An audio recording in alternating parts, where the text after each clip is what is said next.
আসসালামু আলাইকুম। কনক্রিটের এই ভিডিও পর্বগুলোতে এখন আমরা আলোচনা করব quality control of concrete by testing. মানে কনক্রিটের কোয়ালিটিটা কিভাবে টেস্টিংয়ের মাধ্যমে এটা কন্ট্রোল করা যায় সেটা নিয়ে এখন আমরা আলোচনা করব। তো এটা আলোচনা করার পূর্বে দুইটা কাজের কথা বলে রাখি। একটা হচ্ছে টেস্ট, যেটা হচ্ছে স্ল্যাম টেস্ট। মানে সাইটে অবশ্যই স্ল্যাম টেস্টটা করতে হবে। এটা স্ল্যাম টেস্ট কীভাবে কী করতে হবে এটা নিয়ে আলোচনা করা হয়েছে অলরেডি। আর একটা কাজ যেটা করতে হবে সেটা হচ্ছে কিছু সিলিন্ডার বানাতে হবে কনক্রিটের, যার ডায়া হবে হচ্ছে 4 ইঞ্চি এবং হাইট হবে হচ্ছে 8 ইঞ্চি। কারণ এই সিলিন্ডার নিয়েই মূলত এই টেস্টটা করতে হবে কোয়ালিটি কন্ট্রোলের। তো এসিআই কোড অনুযায়ী কি বলতেছে আমাদের, the ACI code specified that a pair of cylinders must be tested for each 150 yard cube of concrete. মানে যদি 150 ইয়ার্ড কিউব কনক্রিটের কাজ হয় তার জন্য এক জোড়া সিলিন্ডার তৈরি করতে হবে, যে যে সাইজটা একটু আগে বললাম ওই সাইজের। অথবা for 5000 square feet of surface area actually placed.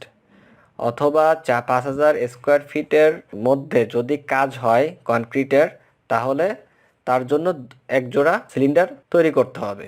এই দুইটা ক্রাইটেরিয়া পেলাম। আর একটা হচ্ছে but not less than once a day, মানে এর থেকেও যদি কম কাজ হয় তখন একদিনে, সারাদিনে যে কাজটা হবে তার থেকে দুইটা সিলিন্ডার তৈরি করতে হবে।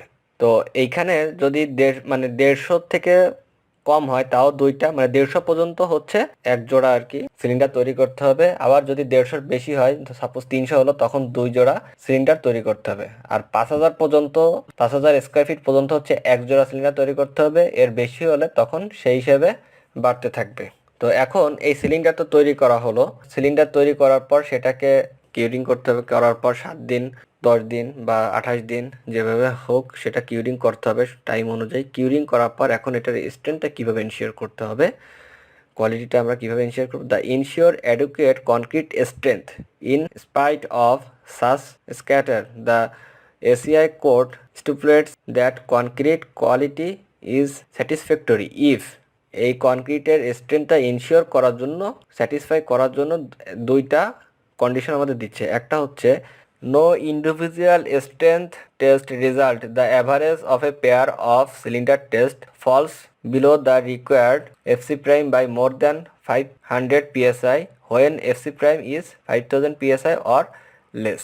মানে এইখানে যে সিলিন্ডারগুলো তৈরি করা হচ্ছে, এই প্রত্যেকটা সিলিন্ডারের যে টার্গেট যে কম্প্রেসিভ স্ট্রেংথ, সেই কম্প্রেসিভ স্ট্রেংথের থেকে 500 psi এর কম হলে চলবে না।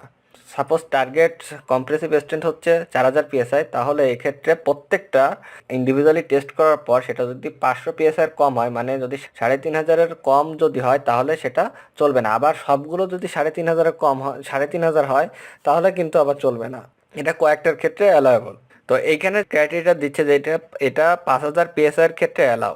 এই 500 psi কিন্তু 5000, সর্বোচ্চ 5000 অথবা তার কমের ক্ষেত্রে অ্যালাউ। আর যদি তার থেকে বেশি হয়, by more than 0.10 FC prime when FC prime is more than 5000 psi।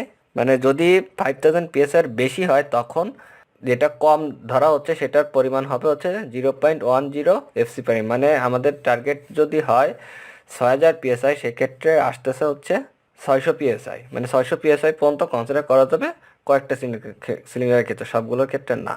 আচ্ছা, 2 নাম্বার ক্রাইটেরিয়া কি, যে every arithmetic average of any 3 pair consecutive strength tastes equal or exist FC prime. মানে এইখানে যে সিলিন্ডারগুলো তৈরি করা হলো, সেই সিলিন্ডারের মানে তিনটা, মানে প্রথমে দুইটার অ্যাভারেজ করা হলো, আবার পরের দুইটা অ্যাভারেজ করা হলো, তারপরে দুইটা অ্যাভারেজ করা হলো, এবার 3 জোড়ার অ্যাভারেজ করা হলো। এখন এই প্রথমটা সাপোজ পাওয়া গেল, আমাদের টার্গেট স্ট্রেংথ হচ্ছে 4000 psi। সাপোজ প্রথমটা পেলাম 3000, পরের দুইটা থেকে আবার অ্যাভারেজ পেলাম হচ্ছে 3000, তারপরে লাস্টের দুইটা থেকে পেলাম আবার 4000। এখন এই তিনটার অ্যাভারেজ থেকে আবার অ্যাভারেজ করতে হবে। সেই অ্যাভারেজ যদি আমাদের টার্গেট এফসি প্রাইমের থেকে বেশি না হয় তখন সেটা অ্যালাউয়েবল করা যাবে না। তার মানে এই তিনটার অ্যাভারেজ থেকে আমাদের টার্গেট যে কম্প্রেসিভ স্ট্রেংথ অবশ্যই তার থেকে বেশি হতে হবে, তাহলেই কিন্তু এটা অ্যালাউয়েবল হবে। তো এই ছিল হচ্ছে কোয়ালিটি কন্ট্রোলের যে ক্রাইটেরিয়া, সেই ক্রাইটেরিয়াগুলো।